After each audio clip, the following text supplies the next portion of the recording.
สถานีวิทยุกระจายเสียงแห่งประเทศไทยและเครือข่ายทั่วประเทศเสนอข่าวต้นชั่วโมงรู้เร็วรู้จริงเกาะติดทุกสถานการณ์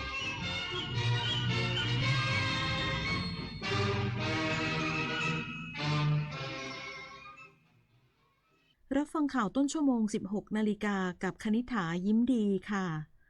รัฐมนตรีว่าการกระทรวงแรงงานกำชับนายจ้างดูแลกลุ่มคนทำงานกลางแจ้งและไรเดอร์ช่วงเผชิญวิกฤตฝุ่น PM 2.5 อีกสักครู่กลับมาติดตามรายละเอียดค่ะ8 กุมภาพันธ์นี้ทุกเสียงคือพลังอย่าลืมไปใช้สิทธิ์เลือกตั้งสมาชิกสภาผู้แทนราษฎรและออกเสียงประชามติตั้งแต่เวลา 8 นาฬิกาถึง 17 นาฬิกาณหน่วยเลือกตั้งที่มีชื่อตรวจสอบรายชื่อผู้มีสิทธิ์ได้ที่ www.ect.go.th แอปพลิเคชัน Smart Vote หรือสายด่วน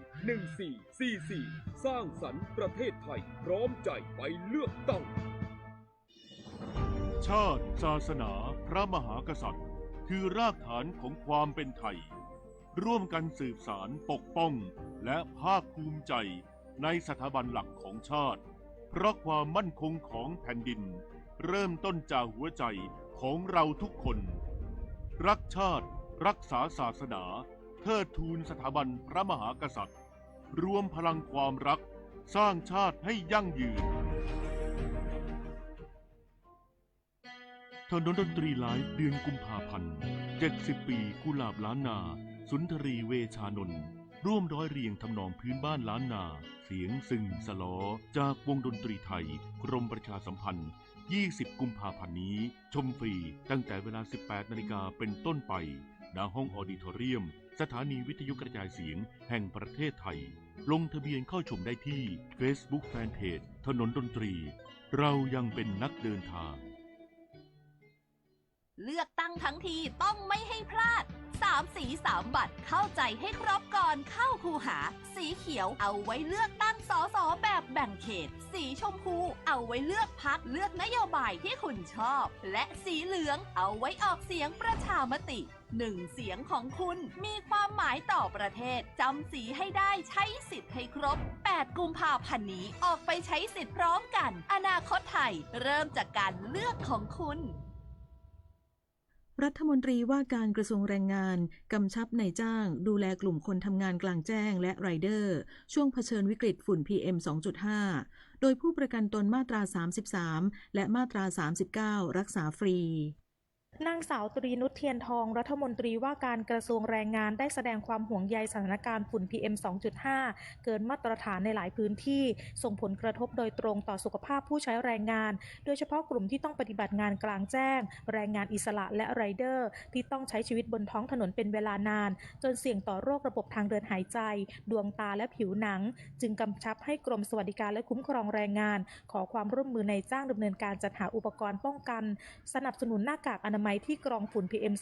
2.5 เช่น N95 ให้กับลูกจ้างพร้อมพิจารณาปรับเปลี่ยนหรือลดระยะเวลาทำงานกลางแจ้งในช่วงค่าฝุ่นวิกฤตหรือสีแดงโดยเฉพาะแรงงานก่อสร้างถือเป็นกลุ่มที่น่าเป็นห่วงมากที่สุดเนื่องจากต้องเผชิญฝุ่นสะสม2ต่อทั้งจากมลพิษในอากาศและจากการทำงานส่วนกลุ่มไรเดอร์ที่มีความเสี่ยงสูงจากการสัมผัสไอเสียและมลพิษโดยตรงส่งผลต่อทั้งสุขภาพและประสิทธิภาพการทำงานจึงขอให้เพิ่มความระมัดระวังในการดูแลตนเองทั้งนี้หากผู้ประกันตนมาตรา 33 และมาตรา 39 เจ็บป่วยจากฝุ่น PM 2.5 สามารถเข้ารับการรักษาได้ฟรีและไม่ต้องสำรองจ่ายณโรงพยาบาลตามสิทธิประกันสังคมนิตยาคุณศิมรายงานกรุงเทพมหานครร่วมกับจังหวัดนครนายกและภาคีเครือข่ายแก้ปัญหาฝุ่นข้ามเขตชูโมเดลสนับสนุนเกษตรกรเลิกเผาต่อสั่งใช้เทคโนโลยีทดแทนนายพรพรหมวิกิตเศรษฐ์ที่ปรึกษาของผู้ว่าราชการกรุงเทพมหานครและผู้บริหารด้านความยั่งยืนของกรุงเทพมหานครกล่าวว่าจากเหตุไฟไหม้ทุ่งนาในพื้นที่จังหวัดนครนายกซึ่งเกิดการลุกลามเป็นวงกว้างกว่า 20,000 ไร่ส่งผลให้เกิดกลุ่มควันและฝุ่นละออง PM 2.5 ปริมาณมากประกอบกับสภาพอากาศปิดในช่วงเวลาดังกล่าวทำให้มวลอากาศและฝุ่นละอองจากพื้นที่ต้นทางพัดเข้าสู่พื้นที่กรุงเทพมหานครอย่างรวดเร็วส่งผลให้ 1-2 วันนี้ค่าฝุ่น PM 2.5 ในหลายพื้นที่ของกรุงเทพมหานครปรับตัวสูงขึ้น อย่างมีนัยสำคัญและอยู่ในระดับที่ส่งผลกระทบกับสุขภาพของประชาชนเนื่องจากปัญหาการเผาในที่โล่งโดยเฉพาะการเผาต่อสั่งและฟางข้าวเป็นปัญหาเชิงโครงสร้างที่มีปัจจัยเกี่ยวข้องหลายด้านกรุงเทพมหานครจึงได้ปรับแนวทางการแก้ปัญหาฝุ่น PM 2.5 จากการแก้ไขที่ปลายทางเป็นการแก้ปัญหาที่ต้นตอและให้ความสำคัญกับการสนับสนุนเกษตรกรให้มีทางเลือกในการจัดการเศษวัสดุทางการเกษตรโดยไม่ต้องพึ่งพาการเผาจุฑามาศรักษาพันธ์รายงานประเทศไทยยังไม่พบการติดเชื้อไวรัสนิปาแต่ต้องเตรียมมาตรฐานการแพทย์รับมือขณะที่กรมการแพทย์พร้อมทบทวนและถ่ายทอดแนวทางด้านการวินิจฉัยให้กับบุคลากรทางการแพทย์นายแพทย์ณัฐพงษ์วงศ์วิวัฒน์อธิบดีกรมการแพทย์กล่าวว่าขณะนี้ยังไม่พบการรายงานการติดเชื้อไวรัสนิปาในประเทศไทยโดยกรมการแพทย์จำเป็นต้องถ่ายทอดองค์ความรู้ด้านต่างๆให้กับบุคลากรทางการแพทย์และเตรียมพร้อมในทุกระดับตามมาตรฐานการดำเนินงานทางการแพทย์เพื่อสร้างความมั่นใจให้กับบุคลากรทางการแพทย์ทุกระดับในทุกสังกัดสามารถปรับตัวกับสถานการณ์ต่างๆอย่างยืดหยุ่นเป็นการสร้างความตระหนักรู้และลดความตื่นตระหนกจึงได้จัดอบรมเชิงปฏิบัติการ Highlight Clinical Management for Nipah Virus เพื่อเตรียมพร้อมการเฝ้าระวังโรคการวินิจฉัยดูแลรักษาผู้ป่วยให้สอดคล้องกับองค์ความรู้ที่เป็นปัจจุบันโดยได้เผยแพร่คำแนะนำสำหรับแพทย์และบุคลากรทางการแพทย์และสาธารณสุขการวินิจฉัยการดูแลรักษาและป้องกันการติดเชื้อในโรงพยาบาลโรคติดเชื้อไวรัสนิปาคำแนะนำการใช้อุปกรณ์ส่วนบุคคลป้องกันการติดเชื้อสำหรับบุคลากรที่ดูแลผู้ป่วยติดเชื้อไวรัสนิปาและแนวทางการจัดระบบบริการของโรงพยาบาลกรณีมีการระบาดของเชื้อไวรัสนิปาเป็นการเสริมสร้างองค์ความรู้ให้กับบุคลากรทางการแพทย์และสาธารณสุขเป็นไปในทิศทางเดียวกันจบข่าวคณิษฐายิ้มดีอ่านรับฟังข่าวครั้งต่อไปเวลา 17 นาฬิกาค่ะติดตามข่าวที่นำเสนอไปแล้วได้ที่ www.thainews.prd.go.th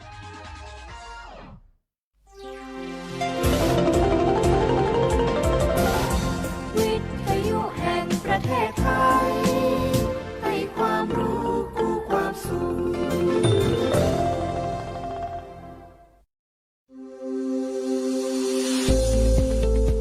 หลากหลายข้อมูลข่าวสารจากรัฐจัดเต็มข่าวเด่นในพื้นที่เมืองเหนือ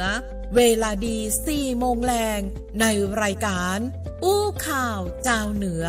ทางสถานีวิทยุแห่งประเทศไทยภาคเหนือตอนบน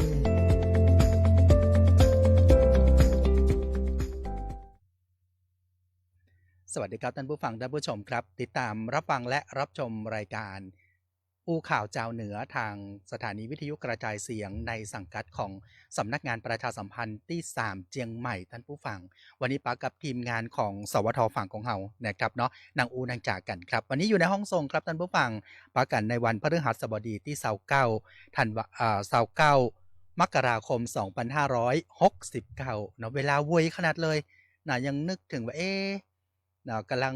ฉลองปีใหม่กันยังมาตันอิ่มแต่ท่านผู้ฟังบางคนนี่ยังบัดตื่นต้นนะก็จะสิ้นเดือนกันแถมแล้วนะครับจะย่างเข้าเดือนที่2ของปี2569กันละนะครับเนาะติดตามรับฟังรายการครับผ่านทางเพจ Facebook ของแต่ละสถานีในสังกัดของสำนักงานประชาสัมพันธ์ที่3ทั้งหมดถึง11สถานีด้วยกันนะครับเนาะหรือว่าจะติดตามผ่านทางเพจของสวทฝั่งของเฮาครับสวทฝั่งคลื่นความหูกู้ความสุขในวันนี้นะครับเนาะเอาละครับขอบคุณนะครับแล้วก็ทักทายไปยังแฟนรายการจากทางทีมงานของสวทแป้กันตัวยนะบอกว่าวันนี้ติดตามรับฟังรายการกันอยู่ส่งหูหัวใจกันใหญ่กันหลวงเนาะส่งให้กับทีมงานสวทฝั่งของเฮาขอบพระคุณจัดนักเลยนะครับวันนี้แน่นอนท่านผู้ฟังท่านผู้ชมครับเรื่องราวข่าวสารในพื้นที่ทั้ง8จังหวัดภาคเหนือตอนบน10สถานีมีเรื่องราวอย่างที่น่าสนใจแหมชัดนักเลยนะครับแต่ว่าติดตามกันได้ในช่วงหน้ากันครับ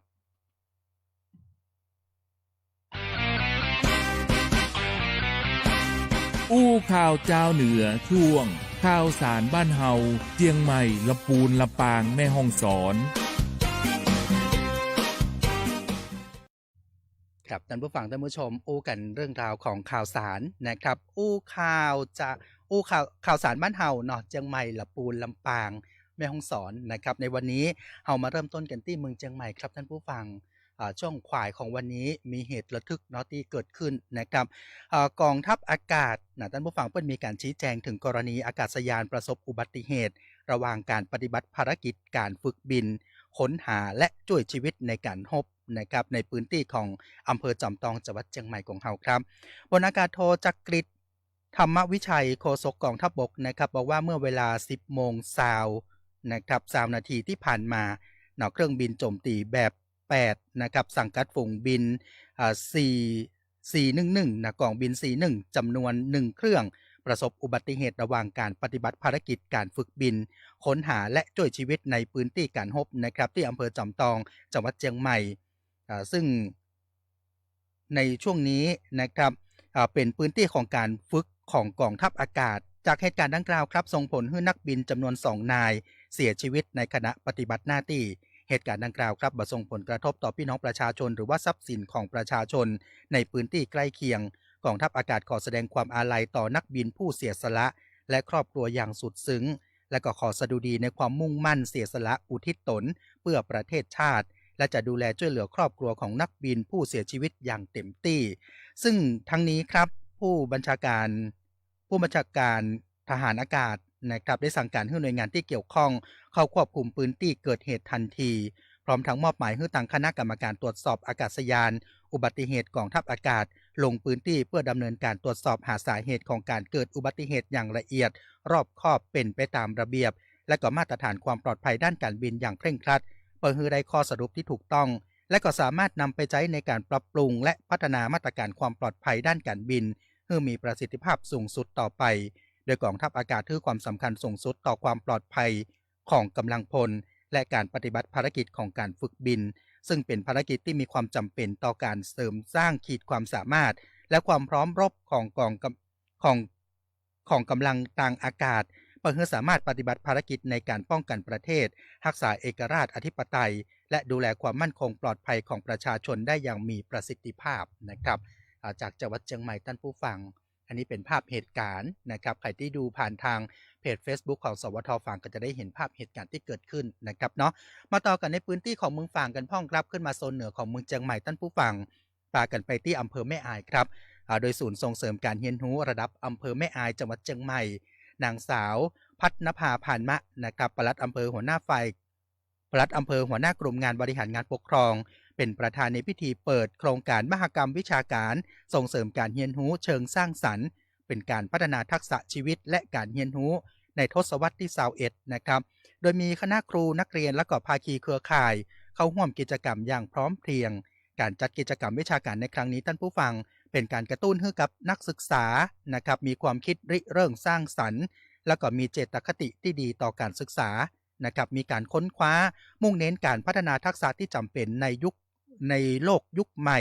หรือว่าทักษะแห่งทศวรรษที่21นะครับซึ่งจะประกอบไปด้วยการสร้างความภาคภูมิใจในผลงานสนับสนุนให้นักเรียนนักศึกษานั้นกล้าแสดงออกและหันคุณค่าในสิ่งที่ตัวเก่าประดิษฐ์ค้นคว้าขึ้นนะครับส่งเสริมผลักดันการสร้างสรรค์นวัตกรรมที่เป็นประโยชน์ต่อชุมชนและสังคมนอกเหนือไปจากนั้นนะครับก็ยังมีความเป็นเลิศทางวิชาการโครงการนี้ยังได้สร้างให้ความสำคัญกับการพัฒนาศักยภาพของเยาวชนเพื่อเป็นหลักในการป้องกันแก้ไขปัญหายาเสพติดในพื้นที่โดยส่งเสริมนะครับเพื่อเกิดการรวมตัวในการสร้างเครือข่ายป้องกันยาเสพติดที่เข้มแข็งภายในสถานศึกษาและชุมชนเพื่อให้เยาวชนนั้นเติบโตเป็นพลเมืองที่มีคุณภาพและห่างไกลจากยาเสพติดกันด้วยนะครับเนาะศูนย์ส่งเสริมการเรียนรู้ระดับอำเภอนะครับมาจากกศน.เดิมนะท่านผู้ฟังมาจากกศน.เดิมนะครับเนาะจากเมืองฝางครับไปกันต่อที่เมืองละปูนท่านผู้ฟังจังหวัดละปูนครับโดยท่านผู้ว่าป้องท่านก็ลงพื้นที่เลยนะครับลงพื้นที่ไปติกาดท่านผู้ฟังแล้วก็ไปรณรงค์ประชาสัมพันธ์นะครับเพื่อออกมาใช้สิทธิ์ออกเสียงเลือกตั้งแถมบป.ก็ยังลงประชามติตัวนะครับบอกว่าจะป้องกันแชมป์ในสมัยนี้นะครับภายในตลาดละปูนจตุจักรอำเภอเมืองจังหวัดละปูนครับนายปิยพงษ์ชูวงศ์ท่านผู้ว่าราชการจังหวัดละปูนพร้อมด้วยนางชลินทิพย์ชัยโยนะครับผู้อำนวยการสำนักงานคณะกรรมการการเลือกตั้งประจำจังหวัดละปูนได้นำคณะครับลงพื้นที่พบปะพ่อค้าแม่ค้ารวมไปถึงพี่น้องประชาชนที่มาจับจ่ายใช้สอยที่กาดละปูนจตุจักรนะครับแจกแผ่นพับแจกสติกเกอร์ในการรณรงค์ ออกมาใช้สิทธิ์ออกเสียงเลือกตั้งสสและลงประชามตินะครับในปี 2569 เปิ้นชูแคมเปญครับท่านผู้ฟังว่าป้องแชมป์เนาะแชมเปี้ยนฟอร์ละปูนนะครับรวมพลังเจ้าละปูนเนอะท่านผู้ฟังป้องกันแชมป์เลือกตั้งสมัยที่ 16 นะครับเนาะในการเลือกตั้งในครั้งนี้ครับมีการเลือกตั้งสมาชิกสภาผู้แทนราษฎรและการลงประชามติกำหนดไว้ในวันที่ 8 กุมภาพันธ์ 2569 ตั้งแต่เวลา 8 โมงเช้าถึง 5 โมงแลงซึ่งที่ผ่านมาครับจังหวัดลำพูนก็เป็นแชมป์ผู้ออกมาใช้สิทธิ์เลือกตั้งมาแล้วถึง 15 สมัยนักที่สุดถึง 15 สมัยนะครับการประชาสัมพันธ์ในครั้งนี้ก็เพื่อให้พี่น้องประชาชนจังหวัดลำพูนตื่นตัวและออกมาใช้สิทธิ์เลือกตั้งให้จังหวัดลำพูนนั้นได้ครองแชมป์นะครับที่ออกมาใช้สิทธิ์เลือกตั้งนักที่สุดเป็นสมัยที่ 16 นะครับเนาะดังนั้นต้องขอเชิญชวนพี่น้องชาวจังหวัดลำพูนออกมาใช้สิทธิ์ออกเสียงกันบ่น้อยกว่า85%ตัวท่านผู้ฟังนะครับไม่ใช่แค่จังหวัดลำพูนเนาะท่านผู้ฟังท่านผู้ชมครับช่วยกันรักษาสิทธิ์นะครับการเลือกตั้งเป็นหน้าที่ของปวงชนชาวไทยนะครับไม่ใช่เป็นสิทธิ์การเลือกตั้งเป็นหน้าที่ของหมู่เฮาทุกคนเพราะฉะนั้นเมื่อมีการเลือกตั้งหมู่เฮาต้องออกมาใช้สิทธิ์เลือกตั้งกันตัวนะครับจากลำพูนไปต่อกันที่เมืองลำปางท่านผู้ฟังที่ลำปางครับทางด้านของเกษตรจังหวัดลำปางเพิ่นมีการจัดเวทีเสวนาปัญหาและผลกระทบการเผาในพื้นที่ทางการเกษตรกันนะครับนายอภิรักษ์หลักชัยกุลนะครับเกษตรจังหวัดลำปางเข้าร่วมกิจกรรมการจัดเวทีสร้างการเฮียนหูและสร้างแหงจูงใจบ่เผาแต่ได้รายได้นะครับภายใต้โครงการส่งเสริมการเกษตรที่เป็นมิตรกับสิ่งแวดล้อมปี 2569 เพื่อเสริมสร้างการมีส่วนร่วมของเกษตรกรและก็ชุมชนในการแก้ไขปัญหาการเผาในพื้นที่ทางการเกษตรมีเกษตรกรผู้เข้าร่วมจัดเวทีGreen Grand Day นะครับจำนวนถึง50รายจากอำเภอแม่ทะอำเภอแม่เมาะอำเภองาวนะครับเปิ้นจัดกันที่หอประชุมเทศบาลตำบลแม่ทะอำเภอแม่ทะจังหวัดลำปางในการจัดเวทีในครั้งนี้นะครับประกอบด้วยการเสวนาเรื่องปัญหาและผลกระทบจากการเผาในพื้นที่ทางการเกษตรและนอกจากนั้นก็มีกิจกรรมแลกเปลี่ยนเฮียนหูของผู้เข้าร่วมการจัดเวที Green Grand Day นะครับเพื่อป้องกันและแก้ไขปัญหาฝุ่นละอองขนาดเล็กบักเกิน 2.5 ไมครอนภาคการเกษตรพร้อมกับสาธิตและฝึกปฏิบัติเพิ่มพูนกล้าวัสดุทางการเกษตรนะครับโดยการใช้เทคโนโลยีทดแทนการเผาตามหลัก 3R โมเดลกันตัวท่านผู้ฟังนี่ก็เป็นต้นแบบนะครับในเรื่องของการบริหารจัดการในพื้นที่การเผาเพราะฉะนั้นบ้านเฮาบะเดียวนี้ถึงแม้ว่ามันมีการเผาท่านผู้ฟังแต่หมอกควันก็ยังนักอยู่เพราะฉะนั้นต้องช่วยกันนะครับโดยเฉพาะการสร้างความชุ่มชื้นในพื้นที่อากาศของแต่ละพื้นที่กันตัวนะครับจากลำปางท่านผู้ฟังเฮาจะขึ้นดอยไปที่เมืองสามหมอกแม่ฮ่องสอนกันพ่องนะครับเนาะแม่ฮ่องสอนครับทางพม.ครับท่านผู้ฟังเพิ่นได้ลงพื้นที่ที่เมืองปายนะครับเพิ่นมีการจัดกิจกรรมออกหน่วยเคลื่อนที่บริการพี่น้องประชาชนขับเคลื่อนนโยบายพม.ใกล้คุณสู่พื้นที่กันนะครับไปกันที่โรงเรียนปายวิทยาคารครับอำเภอปายจังหวัดแม่ฮ่องสอนนายอุดมศักดิ์ขาวหนูนานะครับท่านรองผู้ว่าราชการจังหวัดแม่ฮ่องสอนคือการต้อนรับนายอัคราพรหมเผ่ารัฐมนตรีว่าการกระทรวงพัฒนาสังคมและความมั่นคงของมนุษย์ในโอกาสเป็นประธานเปิดกิจกรรมออกหน่วยเคลื่อนที่บริการประชาชนภายใต้โครงการบูรณาการความร่วมมือพัฒนาคุณภาพชีวิตทุกช่วงวัยตามนโยบายพม.ใกล้คุณสู่พื้นที่เพื่อสร้างการรับรู้และเสริมสร้างความร่วมมือในการดำเนินงานด้านการพัฒนาสังคมอย่างเป็นรูปธรรมมุ่งเน้นให้กลุ่มเปราะบางครับในพื้นที่สามารถได้เข้าถึงสิทธิสวัสดิการและการคุ้มครองทางสังคมในทุกมิติอย่างเหมาะสมทั่วถึงและก็เป็นธรรมสอดคล้องกับบริบทและความต้องการของคนในพื้นที่นะครับพร้อมทั้งเสริมสร้างการบูรณาการการทำงานระหว่างหน่วยงานในสังกัดของกระทรวงพัฒนาสังคมและความมั่นคงของมนุษย์มีอาสาสมัครมีองค์กรเครือข่ายประชาสังคมหน่วยงานที่เกี่ยวข้องนะครับร่วมกันยกระดับคุณภาพชีวิตประชาชนทุกช่วงวัยในจังหวัดแม่ฮ่องสอนเนาะซึ่งภายในงานครับเปิ้นก็มีการจัดนิทรรศการโดยด้านการลดรายจ่ายโดยการสร้างอาชีพสร้างรายได้และก็พัฒนาคุณภาพชีวิตประชาชนทุกช่วงวัยการนำเสนอผลการดำเนินงานของหน่วยงานภาคีเครือข่ายที่เข้าร่วมโครงการตลอดจนกิจกรรมส่งมอบเงินสงเคราะห์ให้กับเด็กครอบครัวยากจนเงินสงเคราะห์ครอบครัวผู้มีรายได้น้อยและผู้ไร้ที่พึ่งนะครับการมอบป้ายโครงการบ้านพอเพียงชนบทนะครับป้ายเงินอุดหนุนโครงการจากกองทุนส่งเสริมการจัดสวัสดิการสังคมและมอบเครื่องอุปโภคบริโภคแก่ประชาชนในพื้นที่ เพื่อเป็นการบรรเทาปัญหาความเดือดร้อนและเสริมสร้างความมั่นคงในการดำรงชีวิตกันครับท่านผู้ฟังมาปิดท้ายในช่วงนี้ท่านผู้ฟังไปกันที่อำเภอแม่เสรียงจังหวัดแม่ฮ่องสอนกันนะครับเนาะที่โรงเรียนบ้านต้าฟังนะครับเพิ่นมีการเปิดรับมอบอาคาร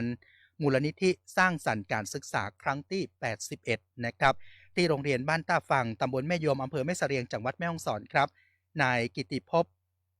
ภูมิกาศปักชัยกุลนะครับผู้อำนวยการโรงเรียนบ้านต้าฟังพร้อมด้วยคณะครูบุคลากรทางการศึกษา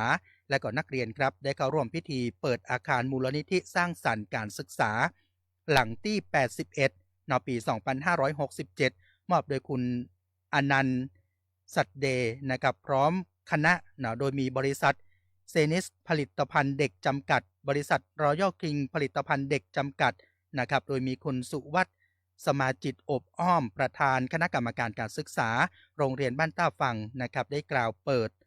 ต่อประธานในพิธีแล้วก็มีคุณอนันต์สัตเดย์นะครับกล่าวมอบอาคารมูลนิธิสร้างสรรค์การศึกษาหลังที่81แล้วก็รับมอบอาคารโดยนายสมบัติยาวิชัยในนามตัวแทนของประธานศูนย์เครือข่ายแม่ยวมนะครับเพื่อเป็นแหล่งบ่มเพาะปัญญาแล้วก็เป็นสถานที่สร้างแรงบันดาลใจและเกิดประโยชน์สูงสุดต่อการเรียนการสอนของคณะครูและก็นักเรียนในพื้นที่ของ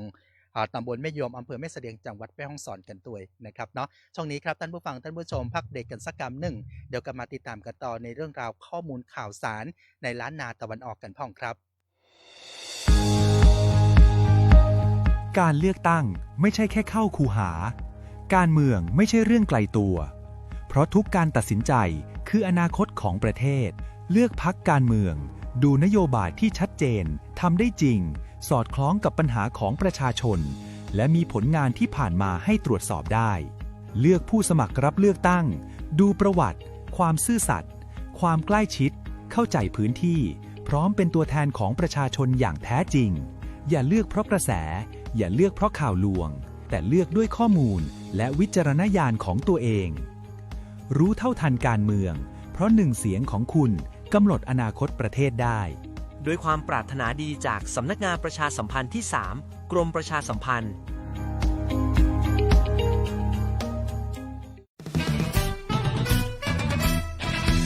อู้ข่าวเจ้าเหนือช่วงข่าวสารบ้านเฮาเจียงไฮ้พะเยาแป่น่าน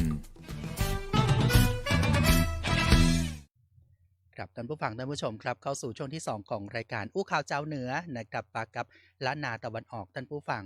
ในเรื่องราวข่าวสารที่นำมาเสนอกันนะครับเนาะขอบคุณกับการติดตามรับฟังรายการกันในทุกช่องทางบอกว่าจะเป็นหน้าปัดวิทยุของแต่ละจังหวัดนะครับรวมไปถึงที่หน้าเพจ Facebook ของทุกสถานีกันตัวยรวมไปถึงที่เพจของสวท.ฝางครับสวท.ฝางคลื่นความหูกู้ความสุขกันนะครับเนาะเอาละครับมาต่อกันในช่วงนี้ไปติดตามกันต่อที่จังหวัดเชียงรายครับท่านผู้ฟังองคมนตรีตรวจเยี่ยมโรงพยาบาลสมเด็จพระยุพราชเจียงของที่จังหวัดเชียงรายนะครับที่โรงพยาบาลสมเด็จพระยุพราชเจียงของอำเภอเชียงของจังหวัดเชียงรายครับพลเอกประยุทธ์จันทร์โอชาองคมนตรีในฐานะที่เป็นรองประธานกรรมการมูลนิธิโรงพยาบาลสมเด็จพระยุพราชพร้อมคณะเดินทางตรวจเยี่ยมโรงพยาบาลสมเด็จพระยุพราชเจียงของจังหวัดเชียงรายเพื่อติดตามการดำเนินงานและก็ให้ข้อเสนอแนะในการพัฒนาคุณภาพการให้บริการด้านการสาธารณสุขแก่ประชาชนในพื้นที่ชายแดนโดยมีนายชูชีพพงษ์ไทยครับท่านผู้ว่าราชการจังหวัดเชียงรายพร้อมด้วยผู้บริหารกระทรวงสาธารณสุขและภาคีเครือข่ายร่วมให้การต้อนรับอย่างอบอุ่น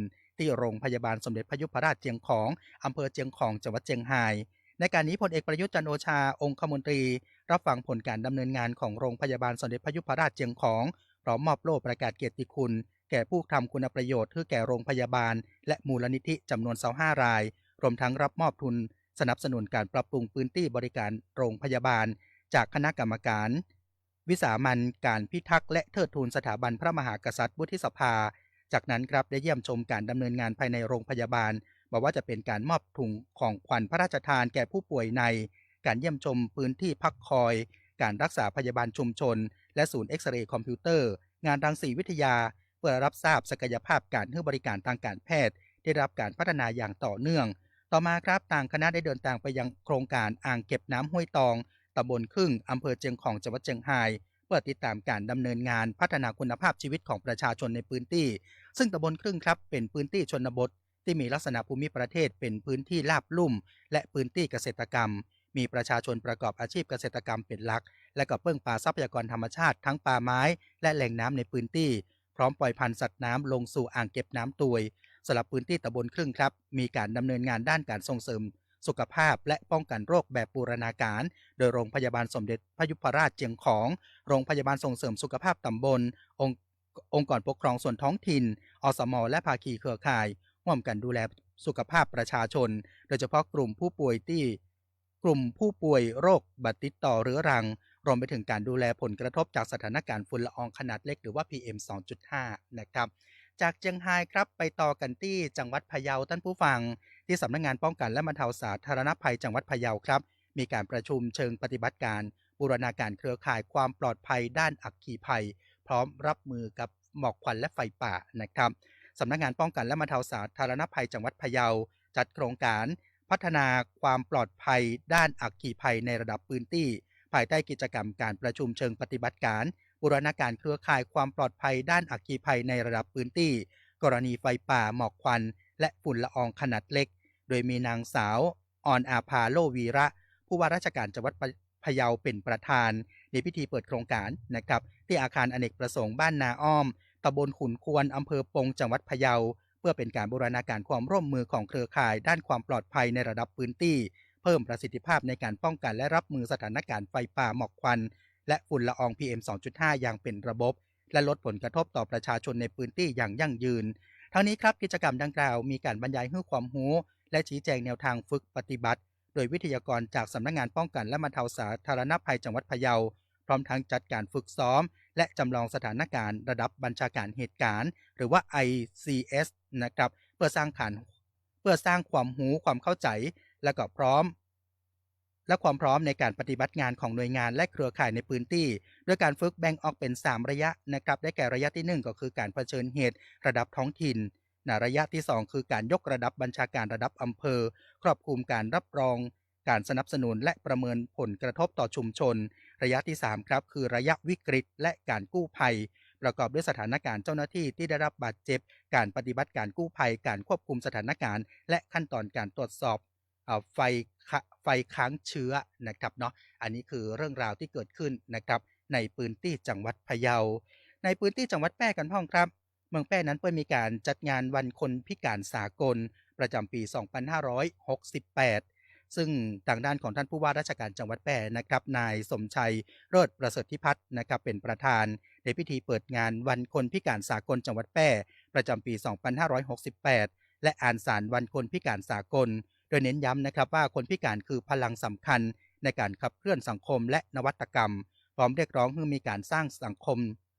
ที่ปราศจากการเลือกปฏิบัติและให้คนพิการมีส่วนร่วมในการตัดสินใจอย่างมีความหมายเพื่อให้เกิดการพัฒนาที่ยั่งยืนตามแนวทางสากลโดยมีหัวหน้าส่วนราชการองค์กรภาครัฐและเครือข่ายคนพิการจำนวนกว่า400คนเข้าร่วมงานที่ห้องนักคราแกรนบอลลูมโรงแรมแป้นครอำเภอเมืองแป้จังหวัดแป้ภายในงานครับมีการจัดกิจกรรมเชิดชูเกียรติมอบช่อดอกไม้แสดงความยินดีแก่คนพิการต้นแบบจังหวัดแป้ซึ่งได้รางวัลระดับประเทศนะครับและก็มอบเกียรติบัตรยกย่องคนพิการต้นแบบระดับจังหวัดรวมไปถึงมอบรางวัลแก่องค์กรคนพิการที่ได้รับรองมาตรฐานระดับดีมากมีการสนับสนุนอุปกรณ์นะครับมอบเก้าอี้สุขาสำหรับคนพิการจำนวน50ชุดและก่ายอุปกรณ์3ล้อโยกจำนวน13กันเพื่อช่วยเหลือในการดำรงชีวิตนะครับรวมไปถึงการสร้างอาชีพและนันทนาการมีการจัดบูธนิทรรศการครับการจำหน่ายสินค้าจากฝีมือคนพิการและการจับสลากการมอบรางวัลซึ่งปัจจุบันครับจังหวัดแพร่ก็มีคนพิการจำนวนกว่า 24,318 คนคิดเป็นร้อยละ 5.77 จากประชากรทั้งหมดของจังหวัดโดยประเภทความพิการที่ปะนักที่สุดของจังหวัดแพร่ก็คือความพิการทางการเคลื่อนไหวหรือว่าร่างกายจำนวน 16,730 คนรองลงมาก็คือความพิการทางการได้ยินหรือว่าความหมายนะครับการสื่อความหมายนะครับทั้งนี้กลุ่มคนพิการส่วนใหญ่เนี่ยอยู่ในกลุ่มของผู้สูงอายุหรือว่ามีอายุ60ปีขึ้นไป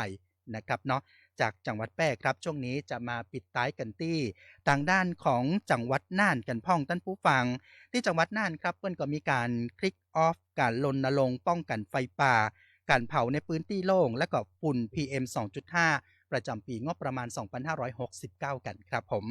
ที่ลานหน้าพระบรมราชานุสาวรีย์รัชกาลที่5 ที่ว่าการอำเภอเวียงสาจังหวัดน่านครับสำนักงานทรัพยากรธรรมชาติและสิ่งแวดล้อมจังหวัดน่านและก็หน่วยงานภาคีเครือข่ายมีการจัดกิจกรรมรณรงค์ประชาสัมพันธ์คลิกออฟนะครับการป้องกันแก้ไขปัญหาไฟป่าการเผาในพื้นที่โล่งและฝุ่นละอองขนาดเล็ก PM 2.5 จังหวัดน่านโดยมีท่านผู้ว่าราชการจังหวัดน่านนะครับนายชัยนรงค์วงศ์ใหญ่เป็นประธานในพิธีเป็นการประชาสัมพันธ์นะครับรวมไปถึงการรณรงค์สร้างความตระหนักรู้ความเข้าใจถึงสาเหตุและผลกระทบจากปัญหาไฟป่าหมอกควันและฝุ่นละอองขนาดเล็กรวมทั้งส่งเสริมการมีส่วนร่วมของทุกภาคส่วนในการป้องกันและแก้ไขปัญหาอย่างเป็นรูปธรรมและก็ยั่งยืนในพื้นที่จังหวัดน่านโดยมีพลังมวลชนจากทุกภาคส่วนนะครับได้เข้าร่วมกิจกรรมประมาณกว่า300คนและความร่วมมือจากภาคีเครือข่ายที่เข้าร่วมในการจัดนิทรรศการให้ความรู้กับพี่น้องประชาชนทั้งนี้ครับจังหวัดน่านได้มีการประกาศกำหนดพื้นที่ควบคุมการเผาในพื้นที่โล่งทุกชนิดและห้ามเผาโดยเด็ดขาดเพื่อแก้ไขปัญหาไฟป่าหมอกควันและฝุ่นละอองขนาดเล็กประจำปี 2569 โดยกำหนดให้ทุกหมู่บ้านตำบลอำเภอในพื้นที่จังหวัดน่านเป็นเขตบริหารจัดการเชื้อเพลิงและเขตควบคุมการเผารวมทั้งห้ามเผาในที่โล่งทุกชนิดโดยเด็ดขาดกรณียกเว้นนะครับซึ่งจะต้องได้รับอนุญาตการเผา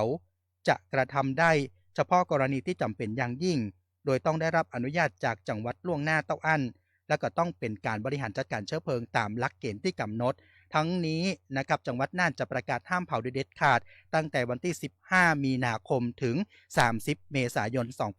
2569หากฝ่าฝืนจะถูกดำเนินการตามกฎหมายทันทีท่านผู้ฟังนี่เป็นเรื่องราวข้อมูลข่าวสารทั้งหมดนะครับในช่วงเวลาของรายการอู้ข่าวเจ้าเหนือกับทีมงานของสถานีวิทยุกระจายเสียงแห่งประเทศไทยอำเภอฝางจังหวัดเชียงใหม่ของเฮานะครับวันพรุ่งนี้ปากับทีมงานกันต่อเนื้อท่านผู้ฟังส่งต่อให้กับทีมงานสวท.แม่เสรียงนะครับในการจัดรายการกันต่อครับแต่ว่าช่วงหน้าท่านผู้ฟังติดตามเรื่องราวนะครับแหมหนึ่งรายการนะท่านผู้ฟังที่สำนึกในพระมหากรุณาธิคุณในพระราชชนนีพันปีหลวงในชื่อรายการว่าใต้ร่มพระบารมีพระพันปีหลวงนะครับวันนี้ติดตามกับทีมงานของสวท.ตรังนะครับวันนี้เรื่องราวข้อมูลข่าวสารในช่วงของรายการอู้ข่าวเจ้าเหนือนะครับผ่านทางสวท.ฝางโดยผมไพฑูรย์ ถูกต้องพร้อมทีมงานจากหลาล่ำลาท่านผู้ฟังกันไปก่อนปะกันใหม่วันพรุ่งนี้สำหรับวันนี้สวัสดีครับ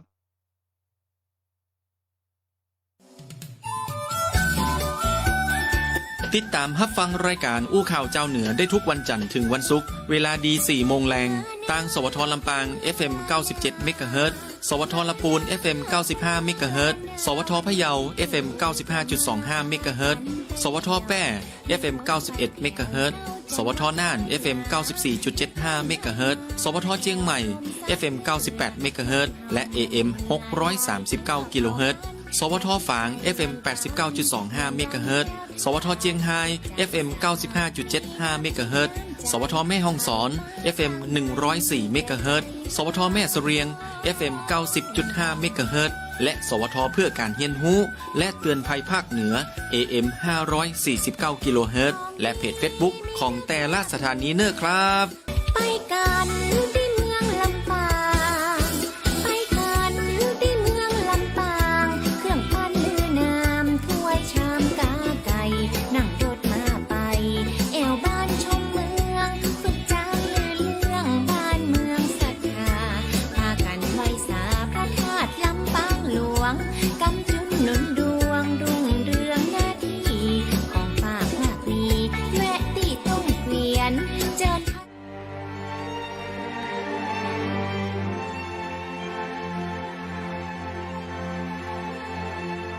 สถานีวิทยุกระจายเสียงแห่งประเทศไทย 70 สถานีทั่วทุกภูมิภาค เสนอรายการใต้ร่มพระบารมีพระพันปีหลวง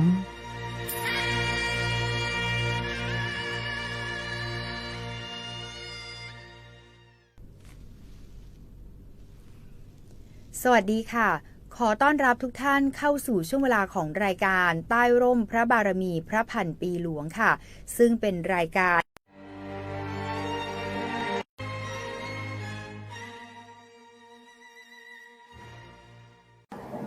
ก็ตอนนั้นอายุยัง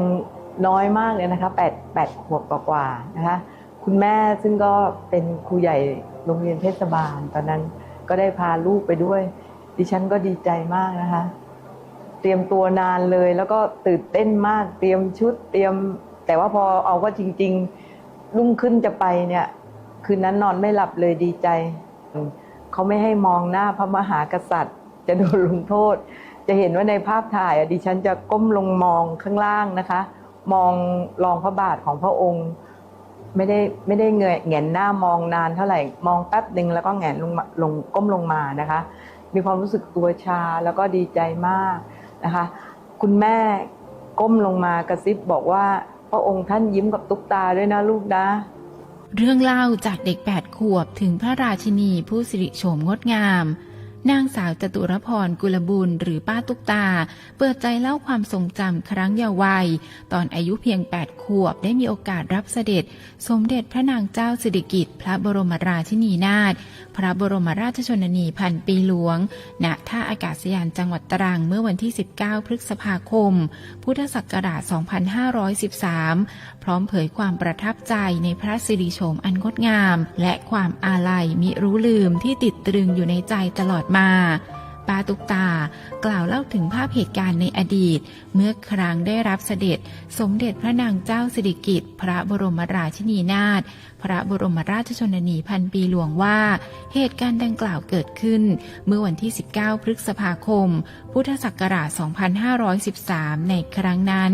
สมเด็จพระนางเจ้าสิริกิติ์เสด็จพร้อมด้วยพระบาทสมเด็จพระเจ้าอยู่หัวรัชกาลที่ 9 ผ่านท่าอากาศยานจังหวัดตรังเพื่อเสด็จไปทรงบำเพ็ญพระราชกุศลเนื่องในวันวิสาขบูชา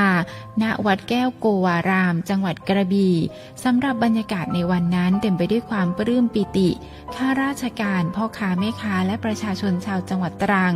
ต่างพร้อมใจกันมารอรับเสด็จอย่างเนืองแน่นทั่วสนามบิน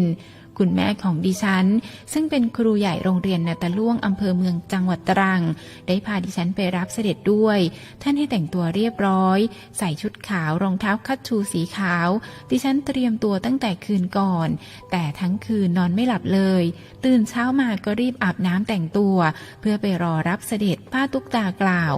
เมื่อถึงช่วงเวลาสำคัญสมเด็จพระนางเจ้าสิริกิติ์เสด็จผ่านหน้าขบวนผู้มารอรับเสด็จป้าตุ๊กตาในวัย8 ขวบยืนอยู่แถวหน้าเคียงข้างคุณแม่เมื่อพระองค์เสด็จผ่านพระองค์ทรงหยุดและหันมายิ้มให้ดิฉันแต่ในภาพจะเห็นว่าดิฉันก้มหน้าเพราะคุณพ่อเคยเล่าว่าสมัยก่อนเขาไม่ให้มองพระพักตร์พระมหากษัตริย์กลัวจะถูกลงโทษดิฉันก็เลยมองแต่รองพระบาทก้มหน้าจนคุณแม่พูดว่าตุ๊กตาเงยหน้าได้แล้วพระองค์ท่านทรงยิ้มให้ลูกนะตอนนั้นดีใจมากจนตัวสั่นชาทั้งตัวเลยค่ะป้าตุ๊กตากล่าวด้วยน้ำเสียงซาบซึ้งว่าพระสิริโฉมของสมเด็จพระนางเจ้าสิริกิติ์งดงามเหนือคำบรรยายพระองค์สิริโฉมงดงามมากนวลผ่องเหมือนพระจันทร์ที่ลอยลงมาเลยค่ะสวยจริงๆหลังจากวันนั้นเมื่อไปโรงเรียนคุณครูได้ให้ป้าตุ๊กตาออกมาเล่าให้เพื่อนๆฟังถึงเหตุการณ์รับเสด็จตอนนั้นดีใจมากเล่าใหญ่เลยค่ะแต่ไม่ได้บอกเพื่อนว่ามองหน้าแป๊บเดียวเพราะไม่กล้ามองแต่รองพระบาทเมื่อกล่าวถึงวันที่ทราบข่าวการสวรรคตป้าตุ๊กตากล่าวด้วยน้ำตาคลอว่าทราบข่าวตอนเช้าเพราะกลางคืนนอนหลับไปก่อนพอได้ยินข่าวน้ำตาก็ไหลออกมาเองมันบอกไม่ถูกมันโหยหาเสียดายอาลัยอาวรณ์จริงๆป้าตุ๊กตาเล่าต่อว่าตนเคยมีโอกาสเข้าเฝ้าสมเด็จพระนางเจ้าสิริกิติ์อีกครั้งหนึ่งในงานประชุมกาชาดที่จังหวัดชลบุรีแม้ไม่มีภาพถ่ายแต่ยังจำความปลื้มปิติได้ไม่ลืมและยังเคยร่วมรับเสด็จอีก 2-3 ครั้งเช่นที่จังหวัดนราธิวาสณพระตำหนักทักษิณราชนิเวศในฐานะสมาชิกเหล่ากาชาดต่อมาป้าตุ๊กตาได้ทำงานร่วมกับสภากาชาดไทยโดยเริ่มจากการเป็นสมาชิกเหล่ากาชาดจังหวัดตรังหลังเหตุการณ์สึนามิปี 2547 สหพันธ์สภากาชาดและสภาเสี้ยววงเดือนแดงระหว่างประเทศได้เข้ามาดำเนินโครงการฟื้นฟูในพื้นที่จังหวัดตรังป้าตุ๊กตาได้รับคัดเลือกให้เป็นเจ้าหน้าที่ประสานงานระหว่างเหล่ากาชาดกับ IFRC ตั้งแต่ปี 2548 จนปี 2554 จากนั้นก็ยังคงทำงานให้กับเหล่ากาชาดต่อเนื่อง ดิฉันถือว่าการได้ทำงานกับสภากาชาดไทยคือการได้เป็นสะพานบุญแม้จะเป็นเพียงจุดเล็กๆในสังคมแต่ก็อยากเป็นจุดที่เรียงร้อยกับจุดอื่นๆเพื่อทำให้สังคมดีขึ้นป้าตุ๊กตากล่าวทิ้งท้ายพร้อมขอถวายบทกลอนแด่สมเด็จพระนางเจ้าสิริกิติ์พระบรมราชินีนาถพระบรมราชชนนีพันปีหลวงดอกไม้งามประจำชาติร่วงลงแล้วดอกไม้แก้วประจำใจไกลสุดล่าดอกไม้แห่งความดีไปไกลตายามจากลาแสนอาลัยใจอาวรณ์ด้วยเกล้าด้วยกระหม่อมขอเดชะข้าพระพุทธเจ้านางสาวจตุรพรกุลบุญตุ๊กตารอยทรายนั่นเป็นเรื่องราวดีๆนะคะจากความทรงจำในวัยเด็กของเด็กหญิง8ขวบค่ะที่ได้มาเล่าเรื่องราวความทรงจำครั้งวัยเยาว์นะคะได้มีโอกาสรับเสด็จสมเด็จพระนางเจ้าสิริกิติ์พระบรมราชินีนาถพระบรมราชชนนีพันปีหลวงค่ะช่วงต่อไปนะคะจะนำทุกท่านไปติดตามเรื่องราวของเกษตรกรชาวตรังวัย69ปีค่ะเคยเฝ้ารับเสด็จพระพันปีหลวงเพื่อถวายงานตามโครงการพระราชดำริ5ครั้งด้วยกันค่ะโดยปลูกมัลเบอรี่หรือว่าผลหม่อนสดนะคะจากศูนย์หม่อนไหมเฉลิมพระเกียรติสมเด็จพระนางเจ้าสิริกิติ์พระบรมราชินีนาถพระบรมราชชนนีพันปีหลวงสร้างงานสร้างรายได้ให้กับเกษตรกรในชุมชนจากอดีตจนถึงปัจจุบันเผยนะคะว่าเข้าเฝ้าทุกครั้งประทับใจพระองค์ทุกครั้งค่ะซึ่งจะไปติดตามได้ในช่วงตามรอยพระเมตตาค่ะช่วงตามรอยพระเมตตา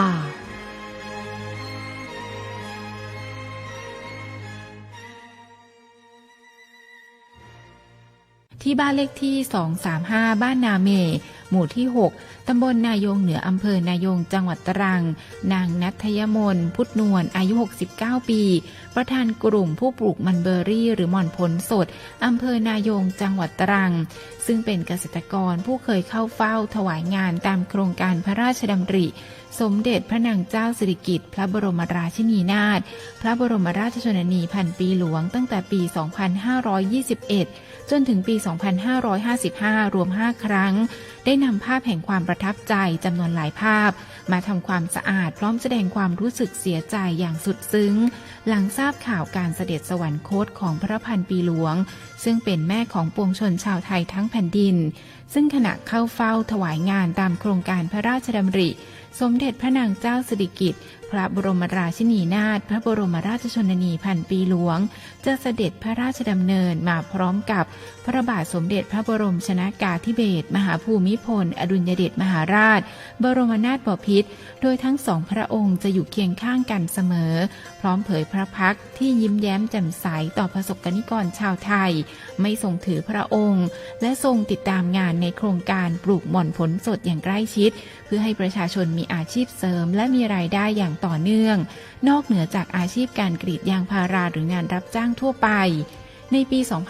2557 เกษตรกรหมู่ที่ 6 ตำบลนายงเหนือได้รวมกลุ่มกันประมาณ 25 คนเพื่อปลูกมันเบอรี่หรือหม่อนผลสดโดยได้รับการสนับสนุนจากศูนย์หม่อนไหมเฉลิมพระเกียรติสมเด็จพระนางเจ้าสิริกิติ์จังหวัดนราธิวาสมาแนะนำวิธีการปลูกการบำรุงรักษาตามพระราชดำริพระพันปีหลวงจนเกษตรกรสามารถผลิตภัณฑ์จากหม่อนได้หลายชนิดเช่นสบู่น้ำมันเบอรี่ชาใบหม่อนข้าวเกลียบใบหม่อนแยมมันเบอรี่ขายผลสดและอื่นๆทำให้เกษตรกรในหมู่บ้านมีรายได้ครัวเรือนละไม่ต่ำกว่า 10,000 บาทต่อปีรวมกว่า 20 หลังคาเรือนซึ่งทุกวันนี้เกษตรกรในตำบลนายงเหนืออำเภอนายงจังหวัดตรังยังคงขยายพื้นที่ปลูกมันเบอรี่เพื่อสานต่อโครงการในพระราชดำริพระพันปีหลวงอย่างต่อเนื่องด้านนางณัฐยมนพุทธนวลประธานกลุ่มผู้ปลูกมันเบอรี่ตามโครงการพระราชดำริพระพันปีหลวงจังหวัดตรังกล่าวว่าตั้งแต่ตนได้ทำงานเกี่ยวกับโครงการหลวงได้มีโอกาสเข้าเฝ้าพระพันปีหลวงประมาณ 4-5 ครั้งทุกครั้งจะมีความตื่นเต้นดีใจมากที่ตัวเองได้มีโอกาสตรงนี้ปัจจุบันได้เข้ามาปลูกมันเบอรี่หรือหม่อนผลสดซึ่งเป็นโครงการของพระพันปีหลวง ตอนนี้ย่างเข้าปีที่ 10 แล้วเป็นการช่วยเหลือเกษตรกรให้มีรายได้ซึ่งทุกวันนี้ยังมีผลผลิตมาส่งที่ตนแล้วนำมาแปรรูปขายเช่นทำสบู่ทำน้ำทำชาหลังทราบข่าวเสด็จสวรรคตแล้วรู้สึกเสียใจมากคิดอะไรไม่ออกนึกถึงตอนที่เราเริ่มทำโครงการของพระองค์ตอนนั้นเราภาคภูมิใจที่สุดแต่พอพระองค์เสด็จสวรรคตรู้สึกว่าใจหายมากเสียใจมากแต่ประทับใจพระองค์มากที่พระองค์ไม่ถือเนื้อถือตัวแม้แต่เรานั่งข้างล่างพระองค์ยังนั่งย่อเข่าคุยกับพวกเราด้วยท่านไม่ได้วางตัวที่ทำให้เรารู้สึกไม่กล้าคุยกับพระองค์แต่พอพระองค์นั่งลงพวกเรารู้สึกมีความสุขและดีใจมากตั้งแต่ข้าพเจ้าทำงานเกี่ยวข้องกับโครงการหลวงนี่ค่ะก็ได้เข้าเฝ้าพระองค์พระพันปีหลวงนี่ค่ะมาประมาณ 4-5 ครั้งค่ะแล้วก็ทุกครั้งก็จะมีความแบบตื่นเต้นแบบดีใจมากแล้วก็ภาคภูมิใจค่ะที่ตัวเองได้มีโอกาสตรงนี้นะคะแล้วก็ปัจจุบันนี้ค่ะดิฉันก็มาปลูกมันเบอร์รี่หรือมอนนี่ค่ะมอนผลสดนะคะซึ่งเป็นโครงการของพระพันปีหลวงนะคะตอนนี้ย่างปีที่ 10แล้วค่ะเป็นการช่วยเหลือเกษตรกรให้มีรายได้แล้วก็ทุกวันนี้เนี่ยค่ะยังมีผลผลิตที่เอามาส่งที่ดิฉันนะคะและเราก็จะแปรรูปขายเช่นเราทำพวกสบู่ทำน้ำแล้วก็ทำชาค่ะตอนนี้หลวงเสด็จสวรรคตแล้วรู้สึกยังไงบ้างคะรู้สึกว่าเสียใจมากแล้วก็คิดอะไรไม่ออกตื้นไปหมดเลยค่ะในใจนี่ค่ะคือนึกถึงตอนที่เราเริ่มทำของพระองค์เราก็ตอนนั้นเราก็ภาคภูมิใจที่สุดนะคะแต่พอหลังจากที่พระองค์เสด็จสวรรคตนะคะเราก็รู้สึกว่าใจหายมากค่ะเสียใจมากด้วยค่ะประทับใจมากค่ะพระองค์จะไม่ถือเนื้อถือตัวเลยแล้วก็แม้แต่เรานั่งข้างล่างเนี่ยนั่งกับพื้นเนี่ยพระองค์ยังนั่งย่อเข่าคุยกับพวกเราด้วยนะคะท่านไม่ได้วางตัวที่เป็นทำให้เรารู้สึกไม่กล้าคุยกับพระองค์นะคะแต่พอพระองค์นั่งลงพวกเราก็รู้สึกมีความสุขแล้วก็มีความเขาเรียกว่าดีใจเนาะที่พระองค์เนี่ยไม่ถือตัวค่ะ นับเป็นโครงการของพระพันปีหลวงที่ทำให้เกษตรกรมีอาชีพมีรายได้มีชีวิตความเป็นอยู่ที่ดีขึ้นค่ะซึ่งเหล่าประสบนิกรต่างซาบซึ้งในพระมหากรุณาธิคุณอันหาที่สุดมิได้นะคะในช่วงต่อไปค่ะจะพาทุกท่านไปติดตามเรื่องราวของช่างทอผ้าด้วยกี่กระตุกโบราณชาวอำเภอนายงจังหวัดตรังค่ะ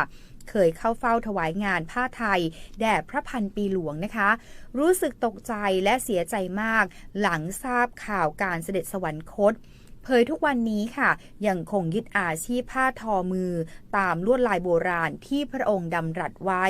สร้างงานสร้างรายได้จนถึงปัจจุบันซึ่งจะเป็นอย่างไรนะคะไปติดตามได้ในช่วงสานต่อพระราชปณิธานค่ะช่วงสานต่อพระราชปณิธาน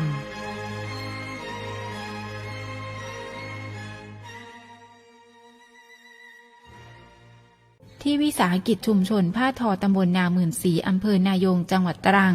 กลุ่มแม่บ้านกำลังเร่งผลิตผ้าทอมือสีขาวดำด้วยกี่กระตุกแบบโบราณหลังมีออเดอร์สั่งเข้ามาอย่างต่อเนื่องเพื่อสวมใส่ในงานพระราชพิธีถวายพระเพลิงพระบรมศพสมเด็จพระนางเจ้าสิริกิติ์พระบรมราชินีนาถพระบรมราชชนนีพันปีหลวงและสวมใส่ถวายความอาลัยแด่พระพันปีหลวงเป็นเวลา1 ปีซึ่งส่วนใหญ่เป็นส่วนราชการพนักงานรัฐวิสาหกิจและผู้ประกอบการโรงแรมสมาคมหรือชมรมต่างๆโดยใช้เวลาตัดเย็บประมาณ 7-10 วันราคาตั้งแต่ตัวละ 1,500 ถึง 3,500 บาทหรือชุดละ 7,000 ถึง 10,000 บาทแล้วแต่รูปแบบและลวดลายสร้างงานสร้างรายได้ให้กับกลุ่มแม่บ้านสมาชิกผ้าทอมือตำบลนาหมื่นศรี มานานกว่า 30 ปีแล้ว ด้วยพระอัจฉริยภาพของพระพันปีหลวงที่ทรงห่วงใยประสบกนิกรชาวไทยที่มีฝีมือด้านการทอผ้าจึงทรงมีพระราชดำริให้ช่างทอผ้ารักษาเอกลักษณ์ภูมิปัญญาท้องถิ่นและคงลวดลายของความเป็นไทยเอาไว้ซึ่งนางอารีปันทองอายุ 61 ปีสมาชิกกลุ่มทอผ้านาหมื่นสีได้มีโอกาสเข้าเฝ้าถวายงานผ้าไทยของกรมหม่อนไหมเฉลิมพระเกียรติเมื่อวันที่ 12 สิงหาคมหรือเมื่อประมาณ 10 ปีที่แล้วโดยพระพันปีหลวงทรงตรัสให้ลายผ้าที่เป็นลายลูกแก้วและลายผ้าชิงดวงภาคใต้ซึ่งเป็นเอกลักษณ์ของจังหวัดตรังคงอยู่ตลอดไปทำให้นางอารีน้อมนำพระราชดำริมาปรับใช้จนยึดเป็นแบบผ้าโบราณลายโบราณทรงขายเป็นรายได้เสริมจากอดีตจนถึงปัจจุบันโดยนางอารีบันทองกล่าวว่าทราบข่าวตอนเช้าเพราะท่านสวรรคตเวลา3 ทุ่มตอนกลางคืนเป็นเรื่องที่ทำให้ตกใจและน่าใจหายจู่ๆก็มาทราบข่าวเรื่องนี้รับไม่ได้เพราะมันเร็วเกินไปไม่มีการออกมาบอกล่วงหน้าว่าท่านมีอาการประชวรทราบอีกทีท่านสวรรคตแล้วทำให้ตกใจมากเป็นความรู้สึกที่บอกไม่ถูกเพราะท่านคอยดูแลเรื่องผ้าทอพื้นเมืองของไทยทุกอย่างที่เราได้ดำเนินการมาถึงทุกวันนี้เพราะมีท่านอยู่เบื้องหลังและคอยสนับสนุนกลุ่มต่างๆไม่ว่าจะเป็นภาคเหนืออีสานหรือภาคใต้ตอนเข้าเฝ้ามีอาจารย์โทรมาบอกรู้สึกตื่นเต้นมากเพราะโอกาสที่จะเข้าเฝ้ายากมากโดยได้เข้าเฝ้าในงาน12 สิงหาจำปีไม่ได้แต่ประมาณสัก10 ปีที่ผ่านมาเป็นงานของกรมหม่อนไหมงานผ้าไทยตรานกยูงซึ่งของกลุ่มวิสาหกิจชุมชนนาหมื่นสีต้นมีโอกาสได้ไปคนเดียวต่อด้วยการเกิดงานโอท็อปขึ้นเป็นปีแรกจากนั้นจึงได้เข้าเฝ้าพระพันปีหลวงประทับใจที่ท่านได้แนะนำหลายสิ่งหลายอย่างเกี่ยวกับผ้าทอพื้นเมืองผ้าไหมและการสืบทอดความรู้จากครูภูมิปัญญาที่ให้ดำรงไว้คู่กับแผ่นดินไทยทุกวันนี้ก็ยังทอผ้าสร้างรายได้เลี้ยงตัวเองเลี้ยงครอบครัวได้โดยสมาชิกในชุมชนมีการทอผ้าสร้างรายได้ประมาณ 60-70 คนซึ่งพระพันปีหลวงทรงแนะนำให้ทอผ้าด้วยกี่พื้นเมืองเป็นลายลูกแก้วและแก้วชิงดวงท่านแนะนำว่าให้รักษาสิ่งที่ครูภูมิปัญญาสร้างไว้ให้เราเพื่อไว้สืบทอดให้กับลูกหลานต่อไปเกิดความรู้สึกที่ว่ามันเร็วเกินไปเพราะว่าไม่มีการออกมาบอกล่วงหน้าเลยว่าท่านมีอาการประจวรแล้วก็มาทราบข่าวก็ทีเดียวว่าสวรรคตอะค่ะก็ไม่ได้รู้เลยว่าท่านประจวรรู้แต่ว่าท่านเข้าไปที่โรงพยาบาลแต่ว่าไม่รู้ว่าขนาดที่ว่าท่านต้องไปเลยอะค่ะตกใจค่ะตกใจแล้วก็โอยบอกอาการไม่ได้บอกไม่ถูกความรู้สึกที่เรามีท่านที่ว่าท่านคอยดูแลเรื่องผ้าทอพื้นเมืองของไทยอะค่ะที่ท่านสนับสนุนทุกเรื่องทุกอย่างที่ว่าของเราได้ดำเนินการอยู่มาจนถึงตอนนี้เพราะว่ามีท่านเป็นผู้อยู่เบื้องหลังและก็สนับสนุนกลุ่มต่างๆไม่ว่าจะเป็นภาคเหนืออีสานหรือว่าภาคใต้ค่ะตอนนั้นที่อาจารย์โตมาบอกก็รู้สึกว่าตื่นเต้นความรู้สึกว่าตื่นเต้นคือมันโอกาสมันยากมากที่จะได้เข้าเฝ้าในงานของ12 สิงหาปีจำปีไม่ได้แต่ประมาณสัก10 ปีที่ผ่านมาค่ะเข้าเฝ้าตอนนั้นจำได้ว่าเป็นงานของกลุ่มหม่อนไหม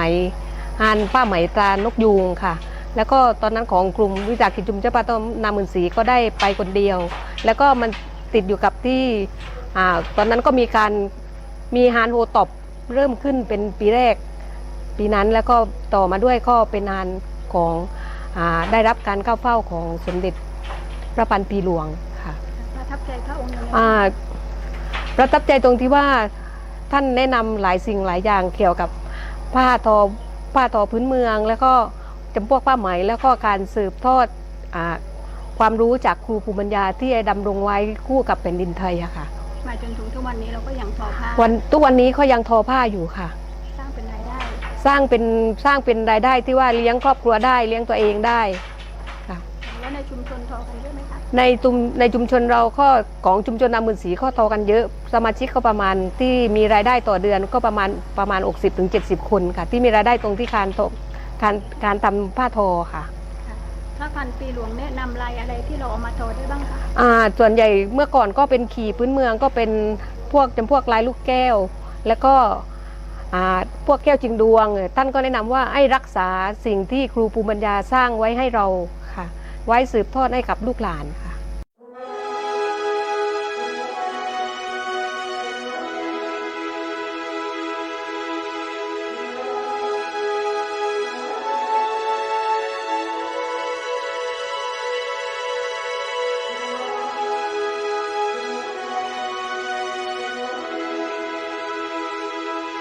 สมเด็จพระนางเจ้าสิริกิติ์พระบรมราชินีนาถพระบรมราชชนนีพันปีหลวง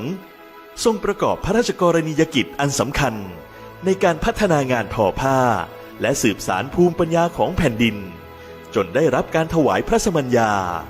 พระมารดาแห่งไหมไทยพระราชหฤทัยที่มุ่งมั่น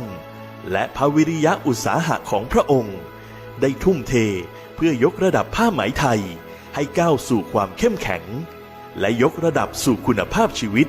ของประสบนิกรทั่วประเทศ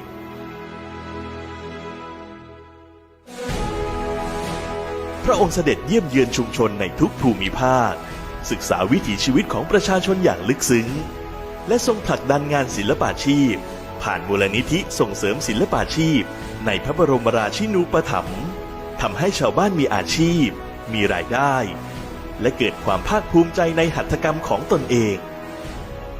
พระราชดำริด้านผ้าไหมมิได้เป็นเพียงการอนุรักษ์แต่เป็นการยกระดับหัตถกรรมไทย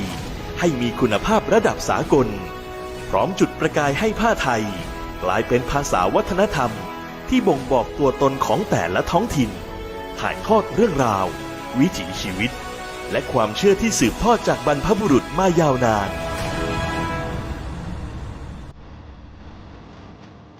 จังหวัดตรังคือดินแดนที่โดดเด่นด้วยวัฒนธรรมเก่าแก่วิถีชุมชนและธรรมชาติอันหลากหลายทั้งป่าเขาสายน้ำและท้องทะเลอันดามันทำให้ผ้าพื้นถิ่นตรังมีเอกลักษณ์เป็นของตนเองเกิดจากแรงบันดาลใจของสิ่งรอบตัวถ่ายทอดผ่านฝีมืออันประณีตของช่างทอในพื้นที่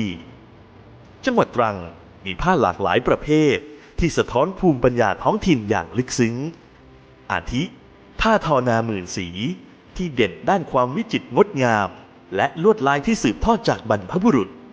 สมเด็จพระนางเจ้าสิริกิติ์พระบรมราชินีนาถเคยใช้พระองค์เจ้าวิภาวดีนำนางกุศลนิลละอพร้อมคณะผู้ทอผ้านาหมื่นสีเข้าเฝ้าณวังวิทยุเป็นอีกหนึ่งความภาคภูมิใจในเรื่องราวของช่างทอผ้าในจังหวัดตรังผ้าบาติกและผ้าปาเต๊ะเพ้นท์ที่นำศิลปะจากธรรมชาติท้องทะเลและวิถีชีวิตของคนตรังมารังสรรค์บนผืนผ้าผ้ามัดย้อมที่ให้ลวดลายอิสระตามเทคนิคดั้งเดิม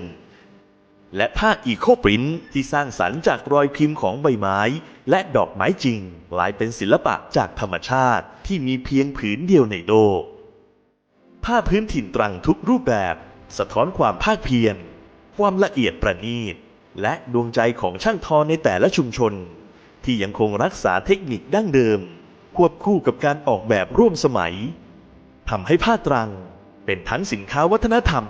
และแหล่งสร้างรายได้ที่ยั่งยืนให้แก่ชุมชนทั้งหมดนี้ล้วนสืบเนื่องจากแรงบันดาลใจแห่งงานศิลปาชีพที่สมเด็จพระนางเจ้าสิริกิติ์พระบรมราชชนนีพันปีหลวง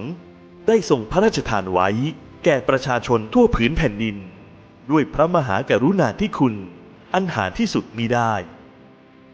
วันนี้เรื่องราวไหมไทยและผ้าพื้นถิ่นของจังหวัดตรังยังคงงดงามดุจเส้นได้ที่ทอผสานหัวใจของผู้คนไว้ด้วยกันเป็นมรดกที่สืบทอดจากบรรพบุรุษสู่ลูกหลานด้วยความภาคภูมิใจที่ไม่มีวันเลือนลางและพร้อมก้าวสู่อนาคตอย่างสง่างาม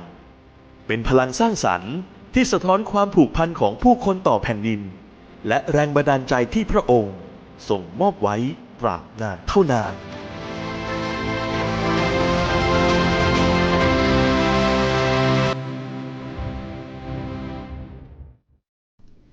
คุณ คุณผู้ชมคุณผู้ฟังคะนี่เป็นส่วนหนึ่งของความประทับใจที่ทรงคุณค่าของประสบนิกรชาวไทยในรายการใต้ร่มพระบารมีพระพันปีหลวงค่ะที่สถานีวิทยุกระจายเสียงแห่งประเทศไทยจังหวัดตรังผลิตรายการนะคะภายใต้การอำนวยการผลิตของผู้อำนวยการสำนักงานประชาสัมพันธ์ที่ 6 นางมุจรินทองนวลและนางสาวบุษบันสุวรรณนพผู้อำนวยการสถานีวิทยุกระจายเสียงแห่งประเทศไทยจังหวัดตรังค่ะในวันพรุ่งนี้นะคะคุณผู้ชมคุณผู้ฟังสามารถที่จะติดตามรับชมรับฟังรายการใต้ร่มพระบารมีพระพันปีหลวงจากสถานีวิทยุกระจายเสียงแห่งประเทศไทยสังขบุรีสำหรับวันนี้ดิฉันสายชนธรรมกุลและทีมงานสวทตรังลาทุกท่านไปก่อนนะคะสวัสดีค่ะ